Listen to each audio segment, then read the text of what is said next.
È proprio sì, l'ho definito il primo giorno di scuola, ma sarà un crescendo poi verso la modernità e anche per dar corso a quello che prevedevano già i padri costituenti nella Costituzione repubblicana del 48, non parlo poi del titolo quinto del 2001. Direi che è una scelta di modernità, di responsabilità e non è assolutamente l'affamare le regioni del sud, dividere l'Italia o altri discorsi che ho sentito che non c'entrano nulla con la realtà. Aggiornerà il portale?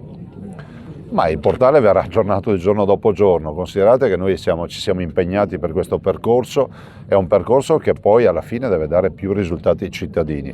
Mi spiace vedere che ancora ci sia qualcuno che sostiene che questa sarà la fine del nostro paese, non sarà così, basti pensare che Germania, Stati Uniti vengono percepiti come grandi nazioni non divise ma hanno federalismo veramente vero. Ma c'è sempre stato questo scontro, del resto vedo anche molte figure istituzionali che prima erano a favore, ma siccome oggi sono all'opposizione hanno cambiato idea probabilmente. A me interessa dire che il Quirinale, il Capo dello Stato, non ha mai negato questa opportunità.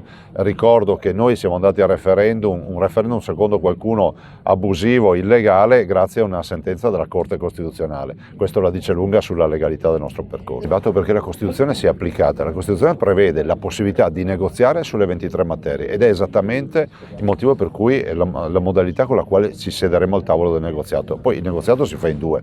Ecco, non si dica che Zaia ha accettato di affrontare con gradualità il tema delle materie perché questa gradualità l'ho introdotta io nella preintesa ancora del 2018, quindi prima di parlare molti dovrebbero leggere le carte. Ho sentito recentemente Bonaccini che continua a dire sì l'autonomia ma non quella di Calderoli.